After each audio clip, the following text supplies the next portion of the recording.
3 years ago, they were locked in one of the most public and bitter celebrity court battles we've ever seen. But would you believe that today, Johnny Depp and Amber Heard are quietly building brand new lives in two completely different worlds? Imagine waking up one morning to find your every move, word, and gesture dissected by millions online, plastered across headlines, and debated in living rooms around the globe. If there's one celebrity duo who knows what it's like to rebuild after chaos, it's these two.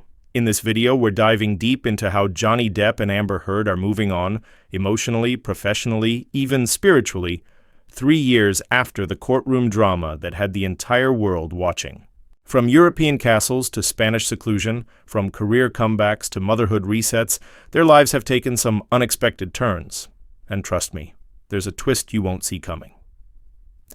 Let's start by rewinding to 2022 when the defamation trial between Johnny Depp and Amber Heard stole headlines for months. There were explosive testimonies, conflicting affidavits, celebrity whispers, and public opinion swinging from one extreme to another. Fans couldn't decide whether to side with Johnny's heartfelt recounting of alleged physical and emotional abuse or Amber's own emotional testimony about feeling unsafe. It was the sort of high-stakes drama that turned social media platforms into digital battlegrounds, where every GIF, meme, and hashtag seemed to fuel the fire. It's no wonder both of them emerged from that trial feeling irrevocably changed. But what happened next? How did two of Hollywood's most talked about and scrutinized figures pick up the pieces and start anew once the cameras stopped rolling? If your entire reputation had been dissected by the public, how would you rebuild? Would you retreat into total privacy, or would you leap back into the spotlight to reclaim your name? Johnny, with his eccentric charm and storied career, and Amber, with her outspoken nature and fiercely independent spirit, chose very different paths, yet both were rooted in silence and introspection. In many ways, their silence became their loudest statement. Right after the trial concluded, Johnny made a decisive move. He packed up and left the red carpets of Hollywood behind. There are rumors that 1 week he was filming a blockbuster, and the next he was in a quaint village in southern France, sketching out new paintings in his studio. Friends close to him say he traded his lavish Hollywood mansion for a centuries-old French chateau complete with stone walls, creaky wooden beams, and sprawling vineyards. He woke up each morning to the gentle hum of cicadas instead of camera shutters, and in the evenings he played guitar by an open window, letting the melodies drift out over the rooftops. He'd always been known for his love of art, sculpting, etching, painting, but now, without the pressure of opening nights and paparazzi, he had space to rediscover creative passions that had taken a back seat for years. This newfound focus on art wasn't a whim. Several art insiders note that Depp's paintings began appearing at small galleries in Paris and Nice by late 2023, fetching tens of thousands of dollars each. One auction house described his style as raw emotion meets dreamlike surrealism, and collectors eagerly snapped up pieces featuring ghostly visages, skeletal figures, and vibrant bursts of color, all painted with a swagger that reminded them of Depp's on-screen bravado. He held a low-key exhibition at a tucked-away gallery on Rue de Seine, and while attendance was intentionally limited, just close friends, a few trusted journalists, and a handful of serious art patrons, the buzz that spread through the art world was undeniable. He's not just an actor painting pictures. He's an artist telling his own story, one curator told art magazine Art Forum in an off-the-record conversation. But it wasn't solely about the money or the acclaim. Depp's passion project was deeply personal. He described painting as the therapy, a way to let emotions flow onto canvas instead of bottling them up. Late at night, he'd slip into his studio with a vodka soda at his side, a battered Beatles record playing in the background, and lose himself in brushstrokes.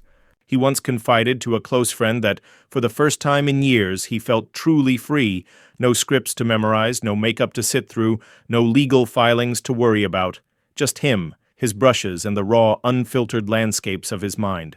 You could almost picture him leaning over a half-finished canvas, eyes squinting at the swirl of paint as the moonlight streamed through the window and danced across his latest masterpiece. Music, too, became a sanctuary. In a dusty corner of the chateau, Johnny set up a small recording rig where he jammed with local musicians, improvising songs that blended blues, rock, and just a hint of folk. Occasionally, friends would hear him perform at an underground club. In Marseille under a pseudonym, no fanfare, no screaming fans, just an intimate crowd swaying to the raw, raspy notes of his voice. One attendee later recalled, "He didn't even introduce himself. He just walked on stage, guitar in hand, and let the music speak. It was captivating." Reports even surfaced that a local indie film director approached Depp after one of these secret gigs and offered him a role in a small art house film. Visionary, offbeat, character-driven, something utterly different from the summer blockbusters he'd become known for. Then came the surprise of all surprises. In May 2024, Johnny Depp walked the red carpet at the Cannes Film Festival for his lead role in Jean. Dubarry, the film, a period drama directed by the acclaimed Maïwenn Lebesco, cast Depp as King Louis XV in a tale of power, art, and forbidden love. By all accounts, Johnny's performance was magnetic, nuanced, regal, and unexpectedly vulnerable. Critics praised his portrayal of a monarch with a wandering heart, and he even won the Best Actor award at Cannes that year.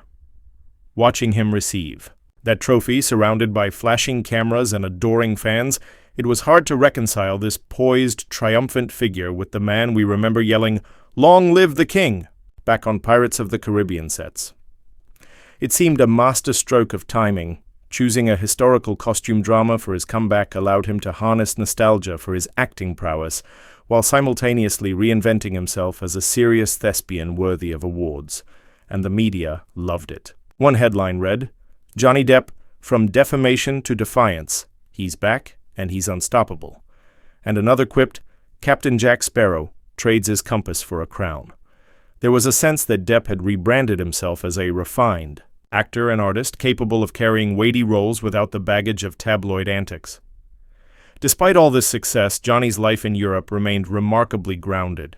He became something of a beloved figure among the locals, who treated him less like a superstar and more like a talented, if slightly eccentric, neighbor. At the town bakery in Saint-Tropez, he'd stop by each morning for a croissant and espresso, chatting with the baker in broken French between bites. On lazy afternoons, he was spotted walking a scruffy rescue dog, an abandoned mutt he'd named Figaro, through the winding cobblestone streets. Courier pigeons still cooed overhead, and vintage Vespa scooters zipping past were a far cry from helicopter landings and motorcades. His real estate holdings shifted too. He sold one of his Malibu homes in late 2023, redirecting funds toward a sprawling but weathered chateau he purchased for a song, a place he called home base for as long. As the walls held up, the headlines followed him, Johnny's 18th century fortress, not your average Hollywood crash pad. But most of the town shrugged it off.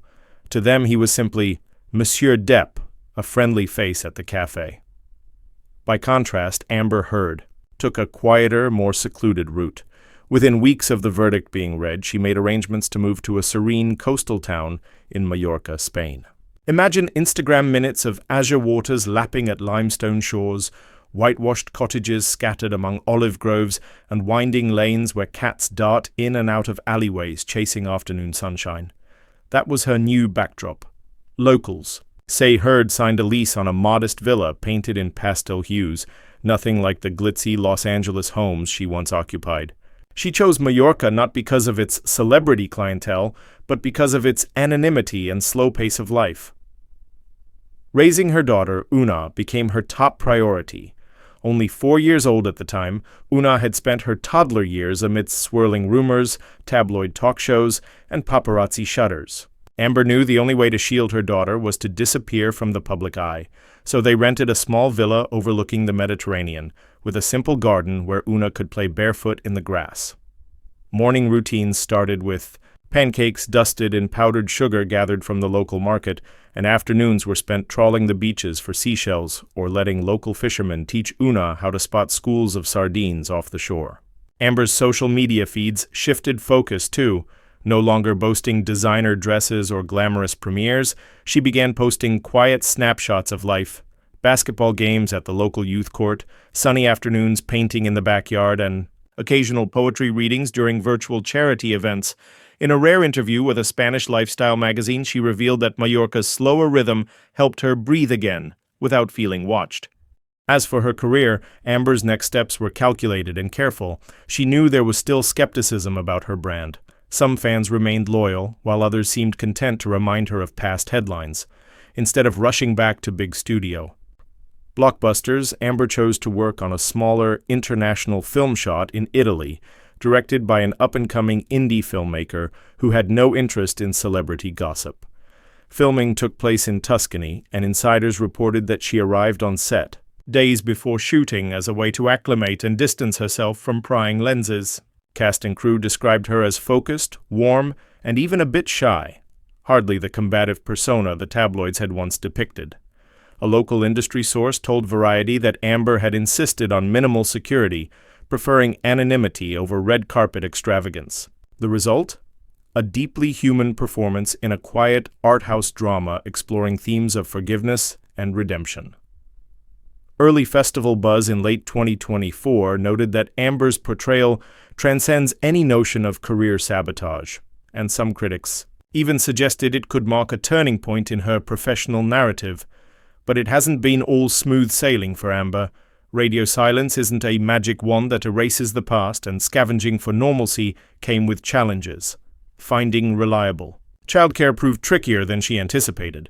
Mallorca isn't exactly Hollywood's childcare capital. At first, she hired a local nanny who sang lullabies in Catalan, a language Amber tried to learn by watching children's cartoons and practicing pronunciation on morning jogs. She also struggled with loneliness. The villa was spacious, but felt empty when the sea breeze lulled her daughter into naps. There were moments of doubt. Should she accept that glossy magazine offer to do a tell-all interview? Would it help her reclaim her narrative, or simply rehash old wounds for a few bucks? In the end, she decided against it. Amber told a confidant that she didn't want to profit from pain.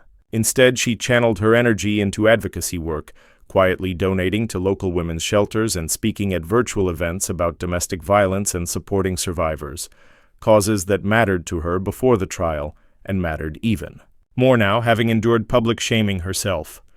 Meanwhile, Johnny's legal battles continued even after the defamation trial concluded. Although he won the case against Amber for defamation, there was an appeal on one of the verdicts filed in late 2023, an unexpected twist that meant the matter wasn't entirely wrapped up. Yet publicly, Johnny maintained an air of equanimity. Rather than issuing press releases, he simply let his lawyer handle the filings, sometimes releasing a short statement expressing gratitude to fans for their support. When asked by a European journalist if he felt vindicated, he shrugged and said, "Words can be words, but actions speak louder." His fans took that as a sign that he was ready to let the litigation fade into the background and redefine himself as far more than the guy who sued his ex. Holiday seasons brought glimpses of both celebrities embracing family and solitude. In December 2023, photos emerged of Johnny celebrating Christmas at a friend's country estate near Bordeaux, where he donned a Santa hat and handed out gifts to local children at a charity luncheon. Child welfare advocates praised his generosity, and that year's holiday charity drive raised record funds for at-risk youth in the region. A photographer who snapped those photos commented, "He seemed so at peace, laughing, chatting, genuinely present.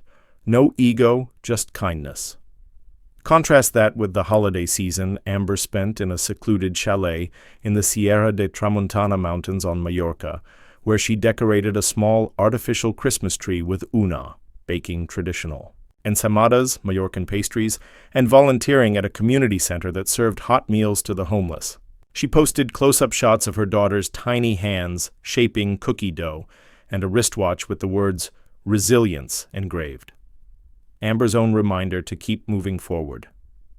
Emotionally, both Johnny and Amber seemed to reach a point of détente with their own past by mid-2024. They no longer exchanged public jabs.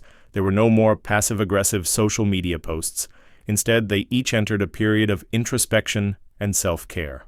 Johnny talked openly in a European magazine interview about undergoing therapy to address years of trauma and addiction, saying he finally felt ready to face the demons swirling around from his tumultuous relationship with Heard and earlier struggles. He credited meditation and daily journaling for helping him center himself before starting any project. Amber likewise engaged with therapy once they settled in Spain. She described it as part of her commitment to being a better mother and a better woman.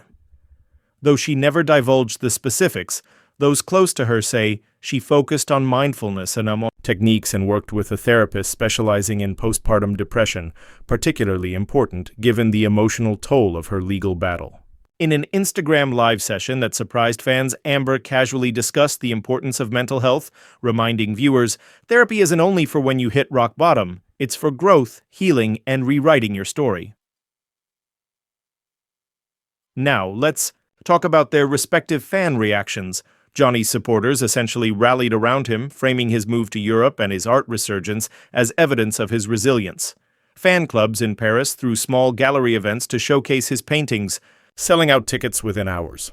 An online forum even sprang up dedicated to spotting Depp's secret gigs in cafes. Loyalists would exchange info about which underground bars he might drop into next. To many, he became a symbol of perseverance, someone who had fallen hard, who had been vilified publicly, but who got up, brushed himself off, and still made people care about art and music. It helped that Depp remained selective in his interviews. He rarely granted face-to-face press, and when he did, he spoke softly, almost pensively, as if every word was carefully weighed. One journalist noted, "It's as though he's rediscovered humility. He'll talk about his struggles without bitterness, cracking a joke here and there, acknowledging his fans with a genuine smile." Amber's fanbase, on the other hand, became a smaller but fiercely protective community. They congratulated her for choosing international projects over the usual Hollywood circuit, noting that Europe offered a slightly softer lens through which to be judged. They praised her for not jumping into revenge art or scathing memoirs, heralding her silence as a refusal to contribute to toxic celebrity culture. Yet there were skeptics, of course, those who believed she'd never fully recover from the trial's fallout. Headlines periodically flared up. Is Amber Heard actually working, or just living on Daddy Depp's dime? But the truth was more nuanced. Amber funded her own lifestyle through past film earnings, investments in real estate, and legally agreed-upon settlements. She never publicly blamed Johnny for her financial situation, and most of her neighbors in Mallorca viewed her as a warm presence, someone who would pause to chat if they met her at the local cafe, offering her daughter a plate of fresh fruit without a second thought. The diverging paths of Depp and Heard soon became a fascinating case study in reinvention, and not just for paparazzi-hungry tabloids, but for anyone who's ever experienced a personal crisis. Imagine losing your job, your reputation, or your peace of mind all at once. How would you respond? Would you retreat and mend your spirit in isolation, or would you forge ahead, rebuild your image brick by brick? The psychology behind their choices reveals something universal. When public scrutiny reaches a fever pitch, the craving for privacy can become almost primal. Johnny chose to retreat to Europe's quieter corners. Amber found solace on a Mediterranean island. Both set out to reclaim agency over their narratives, unshackled by the expectation that they must respond immediately, angrily, or theatrically. And yet, as different as their strategies were, there were surprising parallels.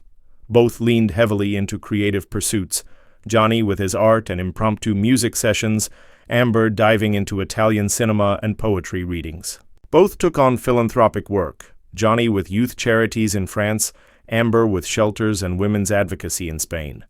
Both embraced therapy, acknowledging that healing sometimes requires professional guidance. Both made conscious decisions to avoid social media swirl, to limit their interactions, to post only when they felt it served a purpose beyond generating clicks. It's almost as if, despite the acrimony of their past, they arrived at the same conclusion. Silence can be a powerful cure. By late 2024, whispers began circulating that a joint HBO documentary team had approached both Johnny and Amber with an offer. An honest, uncensored look at what happened before, during, and after the trial, told from both sides. Fans immediately took to social platforms to debate whether such a project could ever be fair. Would it be a David versus Goliath story? A redemptive arc of two people who once loved each other and then lost everything? Or would it be another spectacle of sensationalism? Neither party accepted, at least not publicly. Some insiders speculate that part of the reason was simple. Both are content with where they are now and have no desire to relive painful chapters for profit or publicity. And therein lies one of life's biggest mysteries. Can you ever truly close the book on a narrative that millions helped write? Apparently, for Johnny and Amber, The answer is yes. Now, let's zoom in on Johnny's art world triumphs in early 2025. In March, rumors of a solo show in Berlin began to swirl.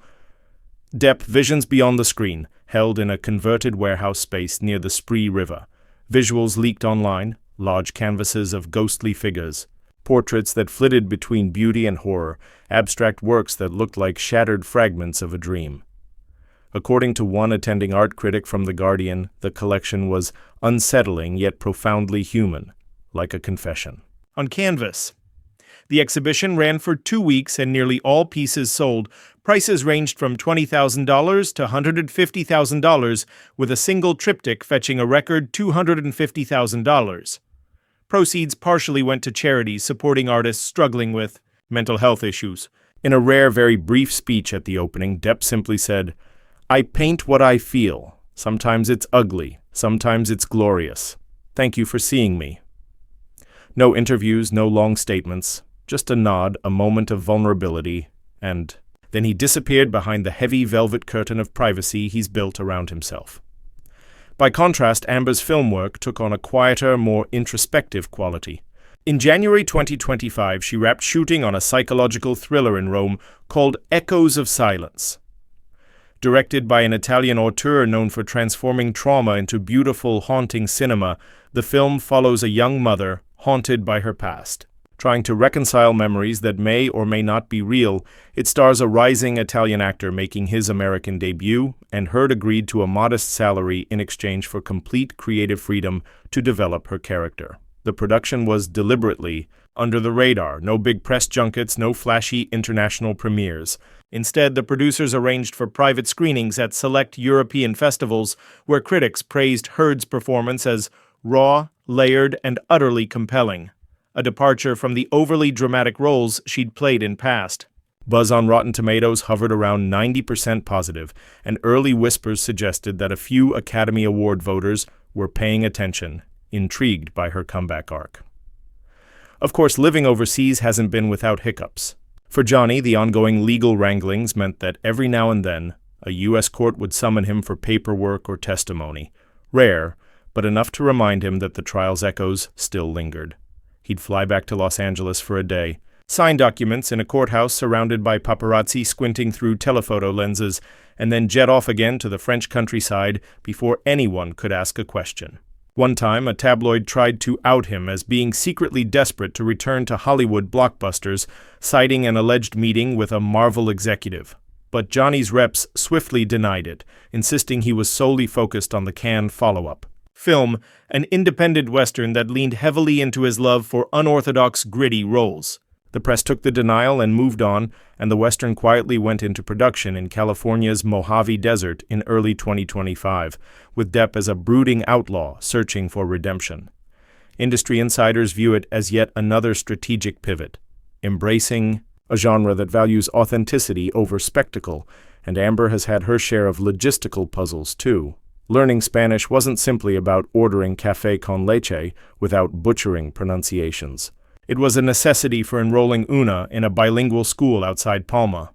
At first, Amber would sit outside the kindergarten gate, peach blossom earrings glinting in the morning sun, practicing Catalan phrases under her breath until the other. Parents stared, but within months she was chatting comfortably with the school staff about Una's progress in art class and her love of singing Spanish nursery rhymes. She even joined a local mothers group sharing tips on eco-friendly toys and newborn care, an unexpected but welcome immersion into the community. Friends in Hollywood, unaware of Amber's adaptation, were surprised to see her posting Argentinian mate, tea ceremonies, and Catalan poetry translations on Instagram instead of color-coordinated designer brand selfies. It wasn't just a reinvention, it was a metamorphosis. What neither of them anticipated was how much fans and media would still cling to their old identities. Johnny occasionally turned off comments on his Instagram posts to avoid reading snarky remarks about his courtroom past. Amber stopped reading YouTube comments entirely for a while after one commenter accused her of faking her recovery as a publicity stunt. Both of them learned the hard way that as long as their names were trending online, the past would never truly fade. And yet, neither looked back with bitterness. Instead, they used the negativity as a springboard to double down on what really mattered to them: creativity, family, and peace of mind. Let's not forget that people who rebuild in the public eye often face the harshest judgment. Would you want your darkest moments replayed ad nauseum on social media? How brave do you have to face the court of public opinion and then walk away as if it never mattered? Johnny and Amber made that leap, and the fact that they're still standing speaks volumes about their resilience. It's as though they understood that healing sometimes requires embracing uncertainty, buying a chateau with crumbling walls, or renting a dusty villa with a leaky roof, just so you can have a fresh start. But what about the personal relationships that sustained them? Johnny's inner circle remained small but fiercely loyal. His longtime manager, who's been with him since his Edward Scissorhands days, continued to guide his career, quietly vetting projects and ensuring Johnny's name never appeared on tabloids without context.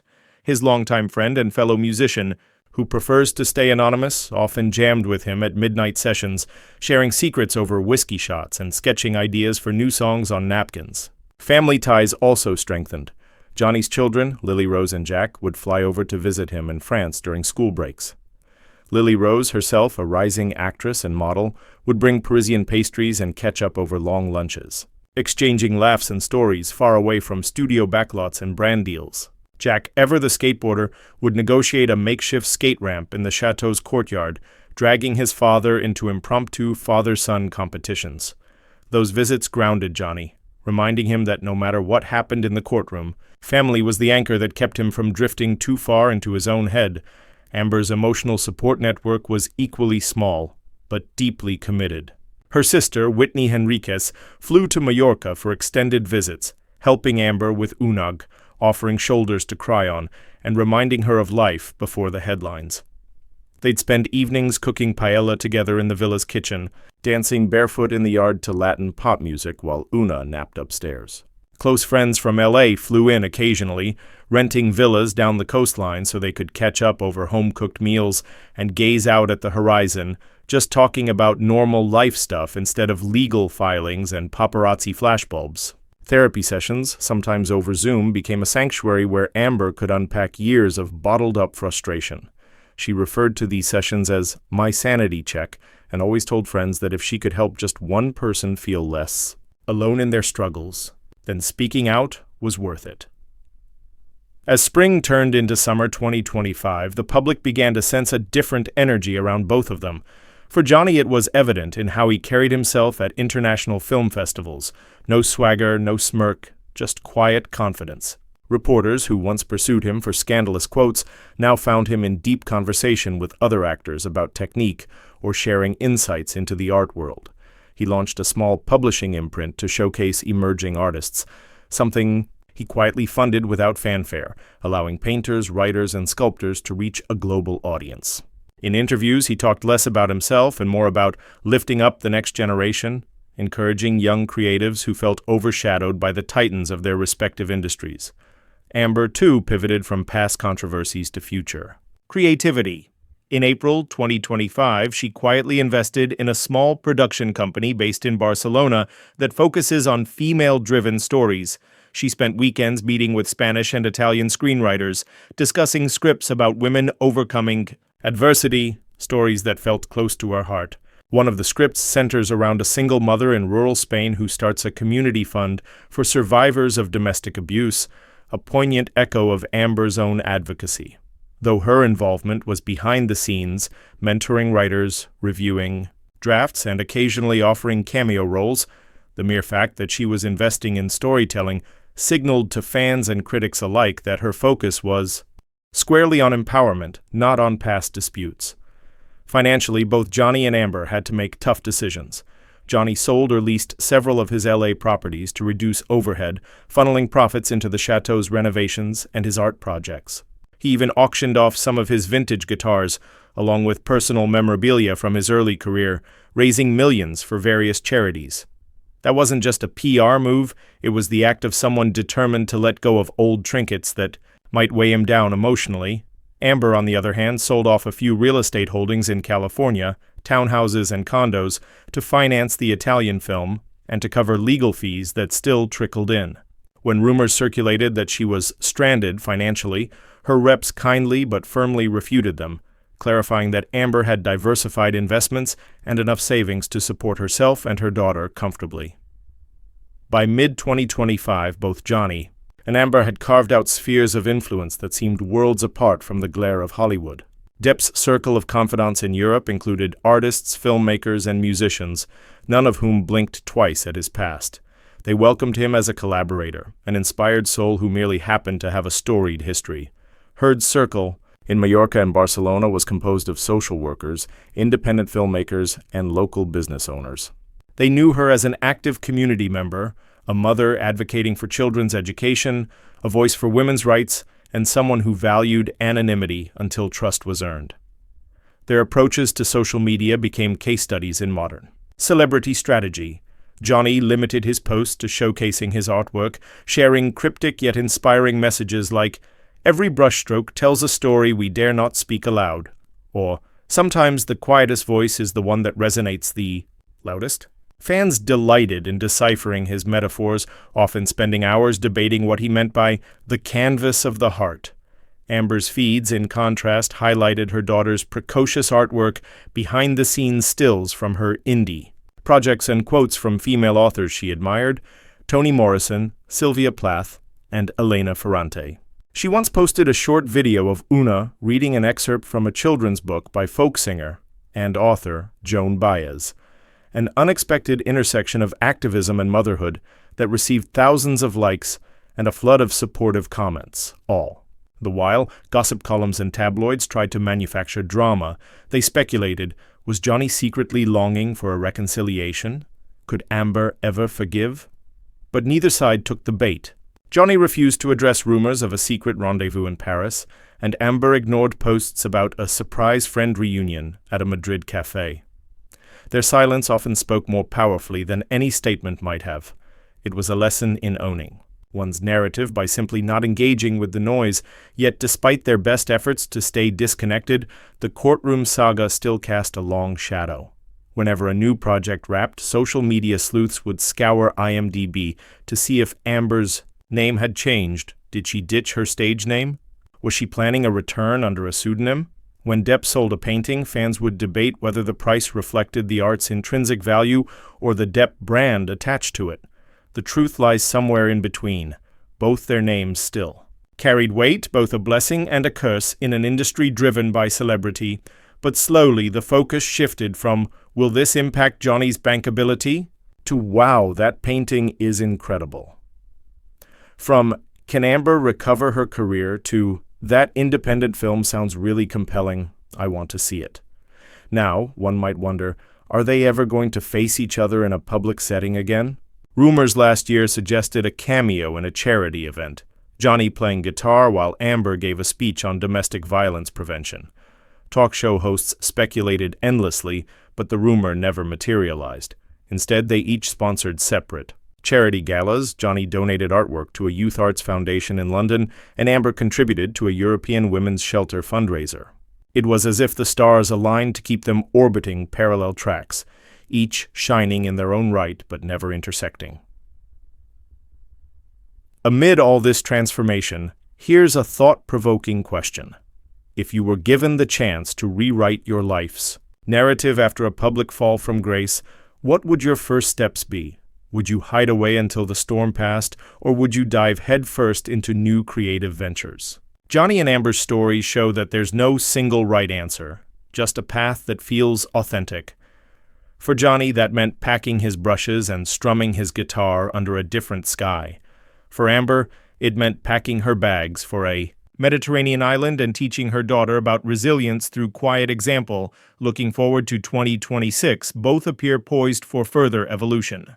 Depp has hinted at an art residency program in Spain, aiming to host fellow artists who faced burnout or personal hardship. He also teases a possible collaboration with a prominent fashion house. Imagine Johnny's art on your jacket, or handbag merging rockstar edge with haute couture. Meanwhile, whispers in European indie film circles point to Amber producing a female-led anthology series about women overcoming adversity. Perhaps she'll eventually step back in front of the camera in a lead role, but only when and how she chooses. What remains most inspiring about their journeys is not just the glitz of gallery openings or the hush of island villas, it's the resilience that threads through each moment of reinvention. They remind us that even when the world seems to have decided the final verdict on your life, you can still rewrite the next chapter on your own terms. Johnny and Amber have shown that letting go of anger, embracing creativity, seeking help, and prioritizing family can transform not just a career, but an entire life. So, what do you think? Did Johnny and Amber both make the right moves? Which path resonates more with your own concept of rebuilding? Johnny's chateau and midnight jam sessions, or Amber's coastal villa and quiet activism? Drop your thoughts below. I'm curious to see how you'd navigate a world that once felt like it watched your every heartbreak. And if you want more behind-the-scenes insights into how celebrities reinvent themselves, like our deep dive into Johnny Depp's art career after the trial, be sure to check out that video linked right here. If you've enjoyed this look at two very different journeys from courtroom scandal to creative sanctuary, do us a favor. Hit that like button, subscribe for more videos on celebrity transformations, and share this with a friend who loves a good second chance story. Remember, your story isn't over just because the world thinks it is. It's only beginning.